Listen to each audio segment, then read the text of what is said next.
My question to you is, in both the university and college, the support systems for people either facing an issue regarding mental health or disabilities are very separate avenues.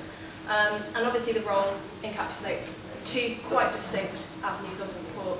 So my question to you is, how, if you were to become a mental health and disabilities officer, would you balance the representation of those two very distinct systems and also fight to campaign to make them better? I think, I've kind of experienced that, mental health issues can sometimes be a disability, so I think sometimes maybe we have to consider how someone with severe anxiety might not be able to always, feel included in this social event, for example, and, accommodating that. But I think in the sort of traditional sense that they are viewed as separate, it would be really useful if we could, I think, focus more on this, this really sort of emotional, supportive aspect of mental health, whereas I think it's slightly more practical with disabilities, although of course there are consequences that can come with that. So I think they probably are quite integrated. It's just showing, making sure that you're representing the kind of practical elements of both and the emotional elements of both, but in separate, distinct ways, so that you don't force college resources too far in one direction, and make sure that everyone in college is encapsulated in the process taken by this position. So I think that that's a really important issue, but and that,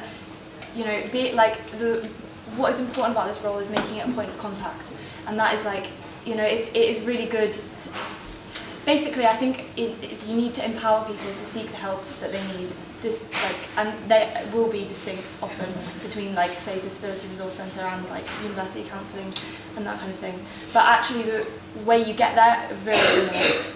Point of contact in the JCSU, and then with the disability liaison officer, with your tutor, with your tutorial advisors or DOS, and actually there are so many different layers of support that those people should be trained in helping students to access the type of help that is most applicable to their needs and making it work for the students.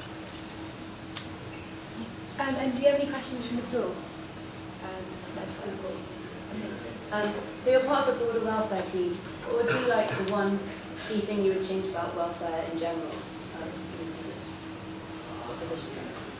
I think, as a fresher, I didn't really go to welfare when perhaps, maybe I should have done, and it's not so much that, that you should only go to it if you weren't really having a problem, but just, having that, accessibility there where you feel you don't really want to talk to someone that is a friend, and you just want that kind of separate advice, and I think that's why the anonymous system is so good, because I think, even if the JCSU was, more communicative with freshers, I think it's almost more intimidating sometimes to talk to someone that you do know in a personal capacity. So I think helping to accommodate that and really encouraging people to use that, and if there's no need for a diagnosis or anything, literally any issue, encouraging people to come forward, no matter how small they might think it is, because if it's something that's affecting them, then it's important.